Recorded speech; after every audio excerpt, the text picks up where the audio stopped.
Todos sejam bem-vindos em nome do Senhor Jesus. Pode se sentar, por favor. Hoje nós estamos fazendo a lição, ensinando a lição dos 10 mandamentos da família. E hoje falando a respeito de algo importante, que é conservar a união familiar. Eu tenho explicado que só se conserva aquilo que tem, né? Pastor, como é que eu vou conservar a união familiar se não há na minha casa união? Então tem que ter. No Salmo 133, a palavra diz que é bom, é agradável, é maravilhoso que os irmãos vivam em união. Então Deus, ele se alegra, né? E onde tem união, a Bíblia diz que Deus ordena a bênção e a vida. Quantos aqui querem a bênção e a vida de Deus? Então é necessário a união. Então a lição de hoje, lição 5 dos 10 mandamentos, chegamos à metade, da nossa lição. Então diz assim, quinto mandamento: conservem a união familiar. Então, baseado no Salmo 133, 1, diz o quê? Quão bom, no versículo 1 diz o quê? Quão bom e quão suave ou maravilhoso é que os irmãos vivam em união. Então essa expressão, quão bom e quão maravilhoso, demonstra a necessidade da união. É muito bom, é maravilhoso que os irmãos vivam em união. Por quê? É como óleo precioso sobre a cabeça. O óleo representa a bênção, A união é uma bênção que Deus coloca sobre a nossa cabeça, que desce sobre a barba de Arão, e que desce a orla das suas vestes. Então, começa na cabeça e vai descendo, percorre toda a nossa vida. No versículo 3, então, diz assim: como orvalho de Hermon, e como o que desce sobre os montes de Sião, porque esse ali é o lugar onde tem união, Ali o Senhor ordena a bênção e a vida para sempre.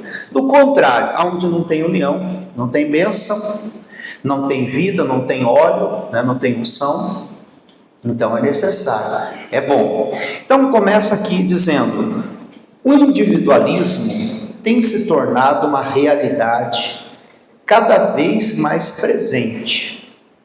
O humano tem apresentado dificuldades de conviver em família e dividir a vida com outras pessoas, que passa a apresentar dificuldade de conviver em família, dividir com outras pessoas, que passa a falsa sensação de que não precisamos uns dos outros. Com isso, as pessoas se isolam e suas atividades do dia a dia não incluem outras além delas mesmas. Eu estava falando no culto de hoje que isso veio muito através das redes sociais, da internet, do celular, que isolam uns dos outros.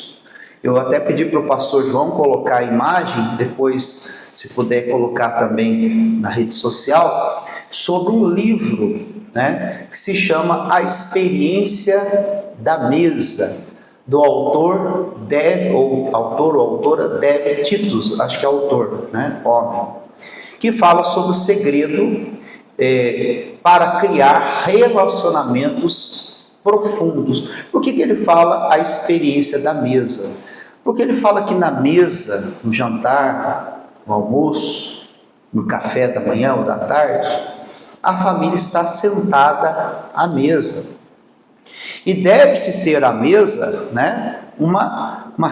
vamos dizer assim, uma experiência, um diálogo, uma conversa, É necessário que haja o alimento do corpo, sim, A comida vai nutrir o corpo, E é bom que toda a família compartilhe do mesmo alimento, da mesma comida, E também do alimento emocional. Toda a família compartilhar também as suas emoções. né? A mesa proporciona também esse momento de alimento da alma, de um diálogo, de uma conversa, de um aconselhamento, né? E também, é claro, do alimento espiritual, que é a palavra de Deus. Compartilhar uma palavra. Quantas das vezes você leu, algo lhe chamou a atenção na Bíblia, no louvor, aí você então compartilha com alguém. E talvez é justamente o que a pessoa estava precisando. Mas hoje em dia já não tem isso. É cada um no seu canto, né? Cada um, né? No seu lazer, na sua atividade. Claro que há momento para todas as coisas, sim ou não? Inclusive o momento da mesa. Há um tempo determinado. Mas isso tem consumido completamente o tempo da comunhão. E o que causa? O distanciamento. É necessário. Em Gênesis, o Senhor olhou para o homem e disse: não é bom que o homem esteja sozinho. Vou fazer para ele uma auxiliadora, uma ajudadora. E Deus criou a mulher. Sim ou não? Uniu, os abençoou. Por que Deus criou a mulher? Né? Porque Ele viu que o homem estava só. Então Deus não criou a mulher para o homem e vice-versa, para que cada um vivesse num canto. Quando isso aconteceu, o pecado entrou. A Bíblia fala que a serpente tentou Eva quando ela se distanciou do seu marido. E aí então o pecado entrou e contaminou o ser humano. Então a lição de hoje fala sobre isso, sobre nós preservarmos a união, né? Faça aí a experiência da mesa, né? Pastor, eu nunca tive isso na minha casa, não é uma cultura familiar, mas coisas boas, irmãos, é bom a gente preservar, né? Como diz, conservar a união. Faça a experiência da mesa, né? De compartilhar a comida, o alimento, fazer aquela comida gostosa, né? Que só aquela pessoa sabe. Às vezes o homem cozinha bem, faz uma boa comida, a mulher cozinha bem, faz uma boa comida, de compartilhar todo mundo o mesmo alimento. Mas também compartilhar do alimento afetivo, não é? E aí, meu filho, como é que foi a escola hoje, né? Chega para o Nicolas, fala assim: meu filho, como é que foi a escola hoje? Geralmente, os jovens falam isso: foi bem, né? Aí você fala: foi bem, bom, então foi bem. Aí quando chega a noite, fala assim: pai, mãe, olha, hoje o Enzo, o Lorenzo, a Valentina, o Ricardo, a Marcela, quer dizer, foi bem, é a resposta que ele deu. Mas depois você vê que teve outras coisas.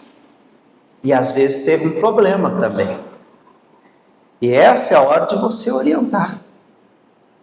Talvez, naquele momento ali, né, você abre acesso ao coração da pessoa e ajuda. Lembra daquela história que se conta? Do garoto que o pai era muito culpado.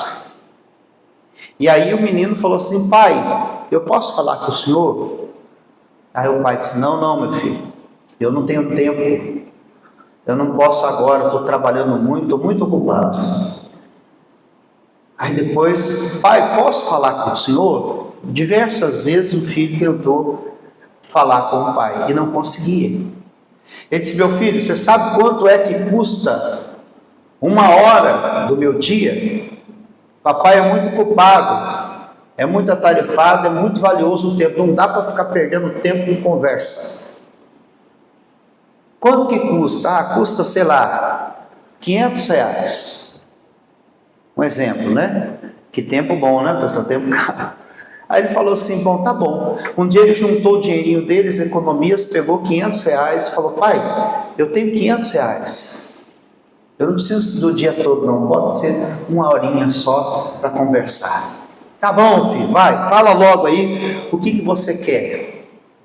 Não, pai, aqui lá na escola me ofereceram drogas.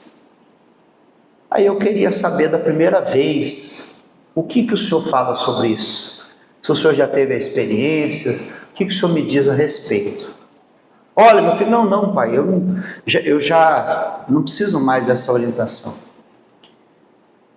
Da outra vez eu queria, né, me ofereceram a primeira vez a maconha, depois ofereceram a cocaína, depois eu me viciei no crack. E agora eu não quero mais perguntar, eu só quero te comunicar que eu estou viciado no crack. Quer dizer, perdeu o time, né? Perdeu o tempo. Que é importante sim, o trabalho, o sustento, os estudos, tudo no relacionamento é importante. Mas o tempo da mesa é valioso. Porque a pessoa trabalha, mas se um filho, por exemplo, cai nas drogas, às vezes todo o dinheiro que trabalhou e que ignorou o filho ou a filha, quem quer que seja, não vai pagar, não vai recuperar o tempo que se perdeu. Então, tendo oportunidade, que seja um tempo de qualidade. Tempo com a família não é gastar tempo. Dinheiro com a família não é gastar dinheiro, é investimento. Então, invista tempo com a família, invista dinheiro com a família, né? Então, aqui a lição está falando o individualismo, ou seja, cada um para o seu lado. O individualismo tem se tornado uma realidade mais presente, cada vez mais, né? Isso não é bom. Não é bom. Pela internet, por exemplo, um entra, né, na casa da internet, entra dentro da casa da pessoa, alcança e leva embora. Quantas das vezes, irmão, na igreja, nas igrejas onde passamos, aí está lá, fulano de tal desapareceu, jovenzinho. Aí corre daqui, corre de lá, coloca na internet, olha, você conhece essa pessoa, não sei o quê, olha, está desaparecida há tanto tempo, não sei o quê. Poderia ter acontecido inúmeras coisas. Em alguns casos foi o quê? Conheceu pela internet, marcou encontro lá na rodoviária, sei lá, quando foi ver não era nada daquilo, e graças a Deus que nada mais terrível aconteceu.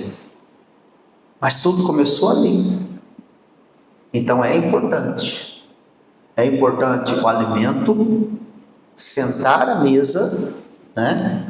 Sentar à mesa e compartilhar da mesma comida. Compartilhar sentimentos, necessidades, dúvidas, experiências, tanto boas quanto ruins. Eu me lembro de uma senhora que ela falou assim: pastor, a minha filha tem 13 anos e ela quer namorar outro rapaz, um rapaz que também tem 13 anos. E o rapaz, ele é agressivo, xinga ela, não duvido muito se até não bate nela. Aí eu quis dizer que não concordava, mas ela chegou e já disse para mim assim: você não tem moral para me proibir, porque eu soube que você engravidou jovem. Olha que coisa. E ela disse assim: pastor, e realmente eu fiquei sem argumento na hora. Eu falei: minha irmã, só devia ter falado não, batido o pé, sabe por quê? Porque a senhora tem não só moral para falar, mas só tem experiências de vivência. A vivência que a senhora teve nessa situação foi boa? Falei: pastor, filho é bênção. Mas às vezes com a pessoa errada, na ocasião errada, sem juízo, é muito sofrível. Então o que pode ser evitado, né? Então é melhor que a pessoa tenha maturidade, tenha condição. Então, quem melhor do que a senhora para dizer para sua filha que ela não deve agir assim? Por quê? Porque a senhora sofreu na pele isso. Então, ela foi, vamos dizer assim, conduzida, levada até enfrentar a própria mãe, porque achava que deveria também fazer o errado. Irmãos, às vezes é importante, olha só, o ser humano tem apresentado dificuldades de conviver em família, né? E aqui a palavra, a convivência, é viver junto, orar junto.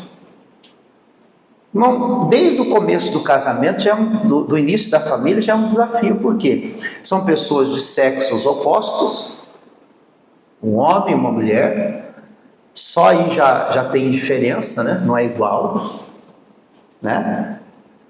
De culturas às vezes diferentes, de famílias diferentes, de situações diferentes, mas que se amam e aceitaram o desafio de juntos construir uma família.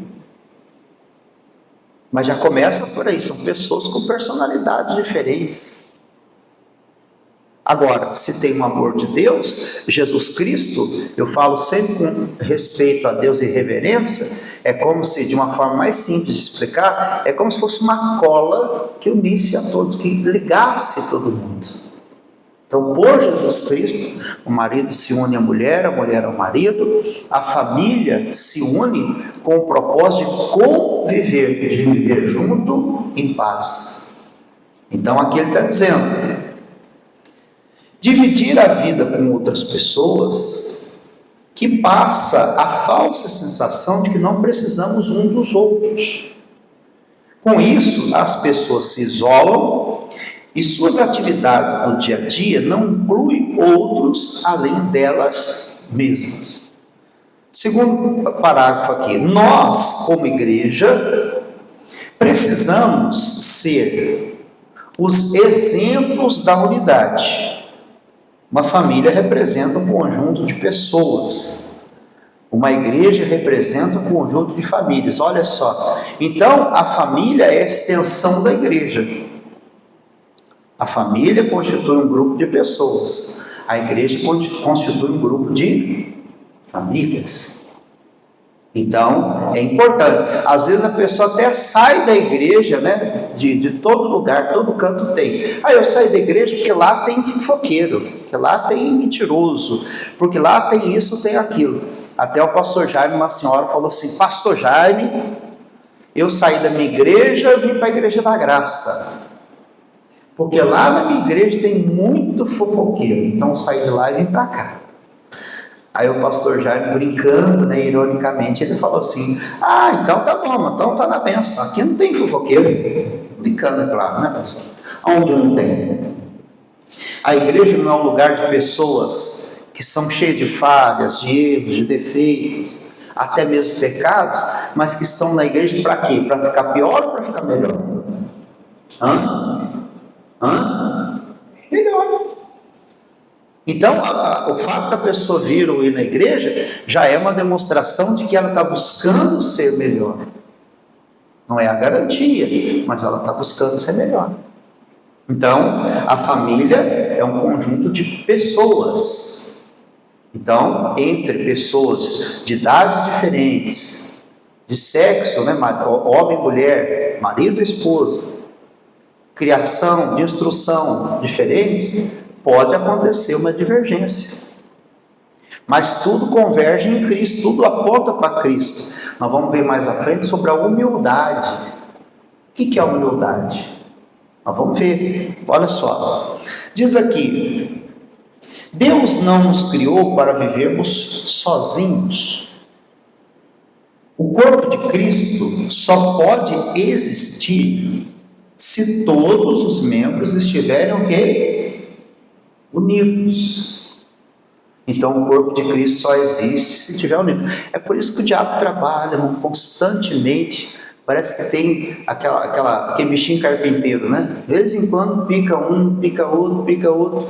Daqui a pouco está indo tudo bem, daqui a pouco um fala assim: tá tudo legal, tá tudo bom, vou caçar uma briga, né? Vou caçar uma confusão aqui só para dar uma agitada aqui, que está muito tranquilo, está muito calma essa igreja, né? Não é assim? Família mesmo, está tudo tranquilo, tudo bem, daqui a pouco um fala assim de política, aí pronto, arruma briga, né? Até fizeram um memezinho falando assim: pessoal, aproveita aí para se confraternizar no final do ano, porque ano que vem tem eleição, né? Quer dizer, já começa. Não, porque não sei o quê, porque não sei o quê. Irmãos, aqui Fala que nós devemos, é um dever de todo o cristão, de toda a família, estarmos unidos. Uma família só se realiza se todos compartilharem desta unidade, todos, cada um fazendo a sua parte, né? Terceiro parágrafo aqui. Assim, nós que somos muitos, somos um só corpo em Cristo. Você percebeu? Como é que nós conseguimos ser um só corpo? Em Cristo. Fora dele, sem ele, nós não conseguimos nos unir. Nós não conseguimos, dá choque, né? A expressão aí fora da treta, né? Mas com Cristo nós conseguimos nos unir. Individualmente, membros uns dos outros. Romanos 12, verso 5. Né? Brigas, conflitos, opiniões divergentes, muitos são os motivos para contendas e desentendimentos. Temos consciência de que as pessoas não são iguais, é o que eu falei no início, né? Não são iguais. Por conta disso, enxergam a vida com outros olhos. Mas ter unidade é mais importante do que ter razão. Não tem aquela brincadeira que a pessoa fala, né? Você quer ter paz ou quer ter razão? Ah, eu quero ter paz. Então nem sempre você vai ter razão. Não, eu quero ter razão. Então nem sempre você vai ter paz. Às vezes, para você ter paz, você precisa falar, não, eu vou ser humilde, né? Eu vou, né, ficar na minha, né? Eu vou manter a unidade. Então nós vamos ver mais adiante sobre a humildade. Estar unido não é mais importante do que vencer o debate. Por meio da palavra, percebemos que em alguns momentos os discípulos de Jesus também se desentendiam, então se comunam. Os próprios discípulos de Jesus, os apóstolos, também tinham questões ali, né? Tinham divergências, né? Mas tudo, como eu disse, tudo convergia em Cristo. Tudo se acertava em Cristo. É quando tem um questionamento, uma discussão, o que a pessoa deve fazer? Vamos verificar o que a palavra fala. O árbitro é a palavra, né? Sempre. Né? Diz aqui,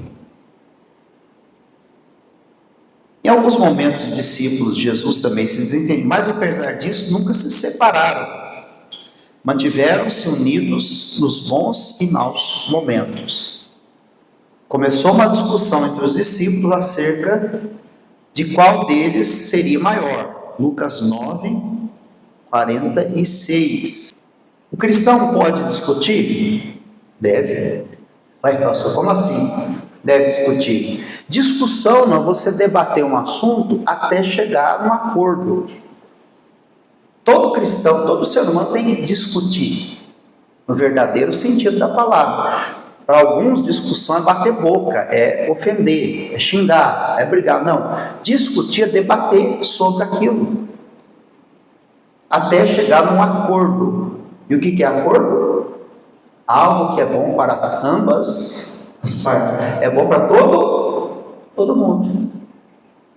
Então, se a pessoa entende errado, ela pensa assim, vamos discutir. Não, não quero discutir, não quer dizer, não quero brigar, não quero bater boca, não quero ofender, não quero ser... Não, discussão é debater um assunto até que se chegue num acordo. Não é? Então, o cristão deve debater, deve discutir, até chegar num acordo. A família tem que discutir sobre aquele assunto para chegar num acordo, que é bom para todo mundo. Amém ou não? Então, continuando, diz assim, uma discussão boba, uma disputa por posição, a maioria das contendas também começa por motivos fúteis. Tenha sabedoria, não vá adiante com discussões que podem atrapalhar a harmonia no seu lar. Então, discussões que atrapalham é diferente de você chegar a um acordo, né? Diz aqui, assim deve ser nossa família, a unidade vem em primeiro lugar, acima dos interesses individuais. Disse Jesus, todo reino dividido contra si mesmo é deserto ou devastado, né? E toda cidade ou casa dividida contra si mesma não subsistirá. Então Jesus falou que a casa, a cidade que luta contra si mesmo, ela desaba. É a filosofia, né, que muitos pregam por aí, errado, diabólica, demoníaca, que fala que tem que se dividir para conquistar. É uma filosofia diabólica. O diabo, ele divide, porque onde tem divisão, não tem Deus, não tem bênção, não tem vida. Então é um terreno fértil para o diabo operar. Então ele divide. Onde tem união, Deus ordena a bênção e Deus abençoa e se fortalece a casa, né? Sabendo disso, faça tudo o que estiver ao seu alcance para ter paz e união em seu lar. Diz aqui, porém, cuidado, o homem é tentado a satisfazer a vontade da carne, muitas vezes cedendo às mágoas, ressentimentos e conflitos familiares. Mas todos que provaram o amor de Deus e receberam a presença do Espírito Santo de Deus, sendo humildes, olha aí, sublinha aí essa parte, ó, sendo humildes e mansos uns com os outros. Por que fala humildade? Muita gente associa humildade à pobreza, à falta das coisas. Humildade, pobreza e falta de condições não tem nada a ver com o que está dizendo aqui.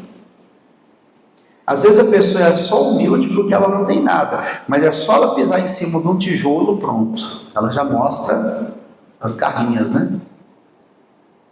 Então não é que ela é humilde, ela está no momento desfavorável, ela está no momento ali, né, difícil, mas se ela não tiver humildade, quando ela tiver alguma coisa, ela vai fazer mal. Então a humildade é a pessoa que tem tudo, mas ela reconhece que sem Deus ela não é nada. Ela reconhece que para que seja preservada a união familiar, ela precisa renunciar. Vamos dizer assim, não, eu vou dar o primeiro passo. Porque às vezes fica ressentimento, mágoa e tudo, cada um num canto, né? E um quer dar o braço a torcer. Não, mas ele tem que vir falar comigo. Mas ela tem que vir falar comigo. Não, mas ele tem que vir pedir desculpa. Não, mas ela que tem que vir pedir. Porque não sei o quê. Aí o humilde faz o quê? Vou dar o primeiro passo. Por quê? Porque a humildade precede a honra. A soberba precede a queda. Então, se eu for soberbo, não humilde, eu vou cair. Mas se eu for humilde, Deus vai honrar. Quem quer ser honrado? Eu lembro de uma pregadora, inclusive ela está meio sumida da mídia aí, esses tempos aí. E teve um tempo que ela estava bem conhecida. E ela disse o seguinte, ela disse assim, olha, eu perdoo não porque eu sou boazinha, mas eu perdoo porque eu sou sábia, porque eu quero ir para o céu, porque eu quero as bênçãos de Deus na minha vida. Eu sou inteligente. Ah, porque você é muito boazinha e tal, então você perdoa. Eu disse, não. É porque eu estou agindo com sabedoria, com inteligência. Porque se eu deixo a mágoa, o ódio, o ressentimento prevalecer, eu vou adiando as bênçãos de Deus. Se aquela mágoa durar um ano, é um ano sem bênção. Se durar um mês, é um mês sem bênção. Já pensou, irmão? Não tem uma canção que fala assim, né? Não dá para ficar nem um segundo sem amor. Não dá para ficar um segundo, porque um segundo nas trevas pode trazer grandes danos. Eu estava até lembrando esses dias de uma irmã lá em São Paulo, que ela falou assim, que ela brigou com o marido, ela falou assim: pastor, eu dei uma lição nele. Eu fiquei um mês sem ir na igreja, fiquei um mês sem falar com ele, um mês sem nem chegar perto dele e nem sem vir para a igreja. Eu falei: irmã, a senhora está fazendo um mal terrível. E esses dias eu estava lembrando, irmãos, a última vez que eu soube da notícia deles, infelizmente, se separaram. Se separaram. Teve lá uma ocasião difícil, lá não vou entrar em detalhes, mas se separaram. Será que não foi naquele mês lá que ela se afastou? Não, vou dar uma lição no meu marido porque eu não gostei do que ele fez. Deu uma lição no marido, mas deu lição em Jesus também, né? Porque deixou de buscar. O que Jesus tem a ver com isso? Não é? Então é necessário ter humildade. Ele fez. Mas o que eu quero? Eu quero ter razão ou eu quero ser abençoado? Será que esse queixo duro que eu estou tendo não vai implicar lá na frente, como foi esse caso aí? Depois, né, minha esposa conhece muito e pode testificar, é verídico. Será que não vai acarretar num dano tão severo como foi isso aí? É um mês.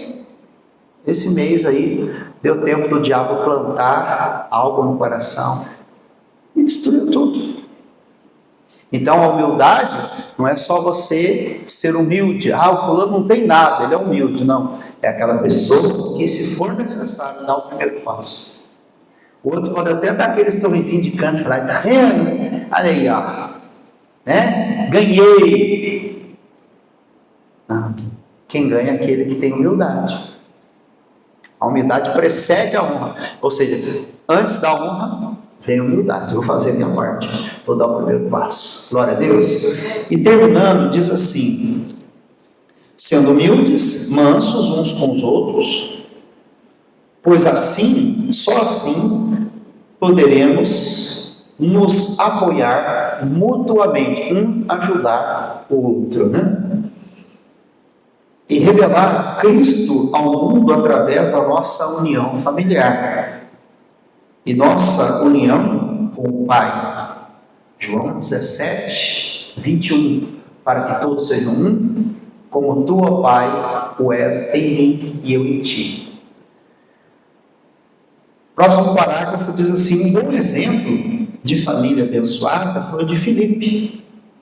Em Atos 21, no verso 8 ao 9, pois suas 4 filhas jovens viviam na presença de Deus, guardavam-se e serviam a Ele. E diz aqui: já a família de Noé foi um modelo de união. Gênesis 6, do 13 ao 18 e do 9, 1. Os parentes de Noé poderiam tê-lo abandonado, não é? Noé foi taxado como louco, irmãos. Durante 100 anos ele anunciou o dilúvio. Ele pregou sobre a destruição. 100 anos durou a pregação dele. Você imagina a família ali, todo mundo zombando, rindo, e a família ajudando, a família crendo. E quando veio a destruição sobre a terra, quem é que se salvou? Noé e toda a sua família.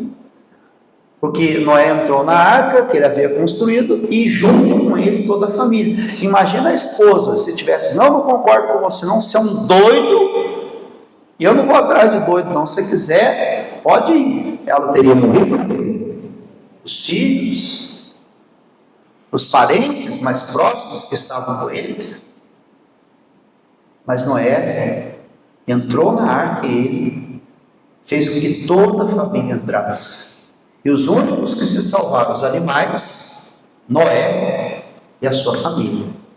Aquela união fez com que todos fossem salvos. E essa arca é uma representação nos dias de hoje, né? A arca é Cristo. Se nós dermos um bom exemplo, nos unirmos, entra você e entra também a sua família, né? E concluindo, o Os parentes de Noé poderiam tê-lo abandonado, já que o povo não deu crédito à sua pregação. Contudo, em vez disso, entraram com ele na arca. Assim como consequência da obediência a Deus, toda a família foi preservada com vida e abençoada pelo... Você percebeu aqui? Eles então obedeceram a Deus. Cuidado com os ismos hoje em dia.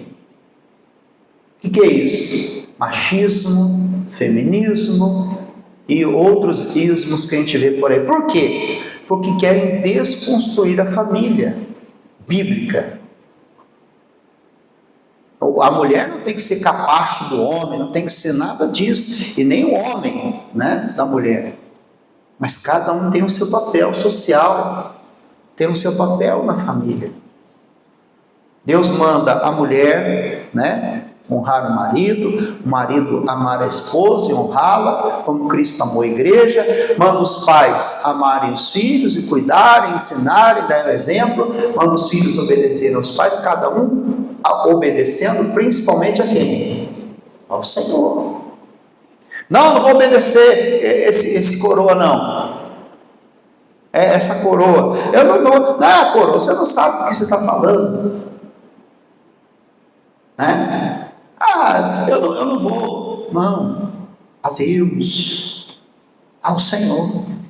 Dá honra a quem tem? Quem tem honra. Se você honrar, você vai ser honrado também. Ah, mas você está fazendo isso aí, isso é bom. Não, eu não sabe. Eu estou obedecendo não ao meu pai, mas a Deus. Não a minha mãe, a Deus. Estou obedecendo não ao pastor, a Deus. Estou obedecendo não ao meu filho, a Deus. E assim por diante. A Bíblia fala de servo e senhor, patrão e funcionário. Eu tenho que obedecer por quê? Porque Deus manda o servo obedecer ao seu senhor. Deus manda o Senhor, né, fazer bem ao seu servo. Então aqui está dizendo que é, né, abençoada pelo Senhor, por obediência a Deus. Último parágrafo. Uma família assim se constrói com a prática da palavra. Vocês entenderam aqui o peso da palavra? Ó, prática. O que é prática? É algo que se alcança com o tempo. Com o tempo. Não é na primeira vez, eu acertei logo de cara. Tem coisas que dá, mas tem coisas que não dá. Experiências que demoram um tempo, mas vai praticando. 1, 2, 3, 10. Você tem a vida inteira para colocar em prática. Então, prática é isso, é você fazer entre erros e acertos, você vai, né? Você vai aperfeiçoando os acertos, você vai tirando os erros, né? E vai se aperfeiçoando. A tendência começou não tão bem, mas vai terminar, não é? Quantos casos não é assim? Às vezes o casal começou, não tinha nada. Às vezes não tinha pouca coisa. Aí foi construindo a união, o amor, a perseverança, a fidelidade. Deus foi dando condições. Daqui a pouco construindo um patrimônio, né? Assim, olharam para trás e olha bem, como a gente começou. A gente tinha só um colchão, fogãozinho 2 bocas, né? Tinha meia dúzia de pratos, 2 jogos de talher, tinha 6 copos de massa de tomate, e graças a Deus já evoluiu. Olha o quanto nós evoluímos. Hoje temos a nossa casa própria, nosso carrinho, né? E assim vai, né? Mas quantos erros e acertos não aconteceram no caminho, sim ou não? Mas a prática vai trazer o aperfeiçoamento. Já pensou se na primeira vez que desse errado, discutimos, brigamos, vamos separar? Se bem que acontece. Eu já atendi casos de um casal que 1 mês queriam se separar, 1 mês. Eu falei, eu vou dar uma surra em vocês. Eu falei, brincando, é claro, eles deram essa liberdade. Eu falei, dar uma surra em vocês. 1 mês de casado é para estar em lua de mel ainda, não é, irmãos? Não, porque a gente está brigando, Você orou a Deus? Orei. né, preencher os requisitos. Agora vocês têm que, com o tempo, sim, né, vai se enquadrando, vai se encaixando, vai aperfeiçoando. Não é da noite para o dia, é amanhã. Eu falo que o primeiro ano de casamento é uma fase de conhecimento. E a gente passa a vida inteira não conhece a pessoa. Não é verdade?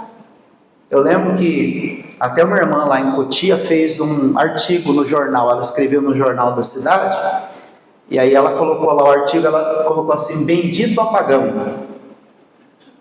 Porque eu falei uma experiência que eu e minha esposa, né, tinha acabado a energia em casa, na cidade toda acabou a energia, e aí eu contei, falei, eu comecei a conversar com a minha esposa, aí fomos conversando depois da infância, porque quando eu era criança, e não sei quem, não sei o que, meu pai, meu avô, não sei o que, eu falei, peraí, nós conversamos depois que nunca antes havíamos falado, quer dizer, eu estou conhecendo da minha esposa coisas, né, agora eu estou conhecendo, depois de um tempo de casado, ela está conhecendo coisas de mim também. E você pode ter certeza, mas até o fim da vida você ainda vai conhecer o seu marido, sua esposa. É ou não? Então, é necessário, como está dizendo aqui, praticar, né, principalmente a palavra de Deus, junto dos seus. Devem ter conversa. Devem aqui é dever, não pode faltar. É um dever de casa, é igual a escola. Você tem que fazer, tem que estudar, não tem que estudar? Dever de casa. É um dever. O que eu devo fazer? Eu devo fazer isso, fazer aquilo, fazer... Se eu não fizer, vai dar ruim. Vai dar problema, não é? Então, se eu quero evitar o problema, é um dever de casa. Conversas diárias, conversar com frequência, né? Porque isso faz com que haja interação, momento bom e momento difícil também. No momento difícil, de dificuldade, quem que eu vou procurar? Com quem eu converso, com quem é frequente comigo na conversa, eu posso confiar, posso confidenciar. Já pensou, irmão? O marido tem um problema, não puder confidenciar com a esposa? Vai se confidenciar com quem? Não é? Ou vice-versa, a esposa tem um problema, não pode confidenciar o marido. O filho tem um problema, não pode confidenciar com o pai, não confia de contar. E vice-versa. Então é importante. Frequentes e francas com os filhos, tanto crianças como adolescentes. De fato, é exatamente esse tipo de comunicação constante e amorosa. Por que a comunicação constante? Por quê? Porque se eu converso sempre, eu posso ajudar a evitar muita coisa. Às vezes, quando dá problema, eu vou conversar diante de um problema que já existe. E quem é que às vezes pode ter falhado na comunicação? Eu mesmo. Eu deixei de conversar com meu filho algo que é valioso, que é importante, de instruí-lo, de ensiná-lo, de corrigi-lo. Acontece algo ruim, aí eu vou conversar com ele para quê? Para xingá-lo? Falou assim, Então, eu vou falar, mas você nunca me ensinou, nunca me orientou, agora você vai cobrar? Não é verdade? Então é necessário, constante e diário. Amorosa, que a Bíblia recomenda, né? Deuteronômio 6, do 6 ao 7. O que diz lá? Essas palavras que hoje te ordeno estarão no teu coração, e as ensinarás aos seus filhos, e delas falarás assentado em sua casa. Olha aí. Isso. E andando pelo caminho, deitando-te e levantando-te. Então, ensina, guarda no coração para ensinar os filhos na sua casa. Amém? E concluindo, quando essa orientação é aplicada, não é só entendida, mas é aplicada, posto em prática. Eu entendo, pastor, eu sei que Deus quer que eu faça. Entre o que eu sei e o que eu faço, tem uma diferença. Tem muita gente que sabe a Bíblia, mas se não fizer o que a Bíblia manda, vai sofrer sabendo. Eu acho que saber, né, sofrer sabendo é mais doloroso ainda, né, pessoal? Já pensou? A pessoa no inferno, por exemplo, quando ela se perder e for lançada no fogo do inferno, ela vai dizer: eu sabia, eu conhecia a lei de Deus, eu conhecia o que Deus queria, o que Deus não queria, e mesmo assim não apliquei. Mas deve ser mais doloroso, né, pessoal? Então, diz aqui: é aplicada a cada membro. Entende que a palavra de Deus é respeitada e obedecida. Então, respeitar e obedecer. Prevalecerá a união familiar, porque ele é a nossa paz. Quem é que estabelece a paz? O príncipe da paz. Quem é o príncipe da paz? Jesus Cristo. Eu repito respeitosamente, é como se fosse a cola que une a todos, né? Tudo tem que convergir em Cristo, apontar para Cristo, o qual de ambos os povos se fez um, derribando a parede da separação que estava no meio. Efésios 2:14. E parece que não há uma parede, né, pessoal? Parece que não tem uma parede às vezes entre filho e pai, entre pai e filho, entre família. Não é mais difícil conversar com nossos do que com os outros? Às vezes chega alguém e fala assim: ô pastor, eu estou com um problema assim, o que eu faço? Aí você tem resposta para tudo, né? Faz isso, faz aquilo outro, conversa, ensina, tal, é ou não é? Mas e quando é com os nossos? A gente queima a cara, a gente fica meio com vergonha, não é assim? Há uma parede. Mas Cristo pode nos fazer derrubar essa parede. Amém? Em nome de Jesus. Então, qual é o quinto mandamento da família? Conservem a união familiar. É importante ou não é?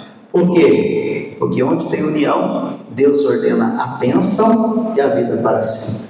Vamos ficar de pé? Vamos orar. Deixa eu me despedir aqui. Sempre nós fazemos na transmissão, pode ficar de pé, por favor. Se você acompanha, né, pelas redes sociais, vá lá, se inscreva no canal, clica lá no joia se você gostou, compartilha com outras pessoas se você tem sido abençoado, porque se é bênção para você, é bênção também para outros. Nos ajude também nessa divulgação, tá bom? E você que é dizimista, ofertante, patrocinador, estamos chegando à reta final do mês de novembro e contamos com a sua ajuda. Você pode fazer uma oferta ou devolver o dízimo através da nossa chave Pix, tá bom? Então sempre nós vamos colocar ali a chave Pix. Qual que é a chave? E-mail. E o e-mail é doações@ipgd.com.br. O comprovante que você fizer a doação, você manda para o nosso número do WhatsApp, que é o 27 995 25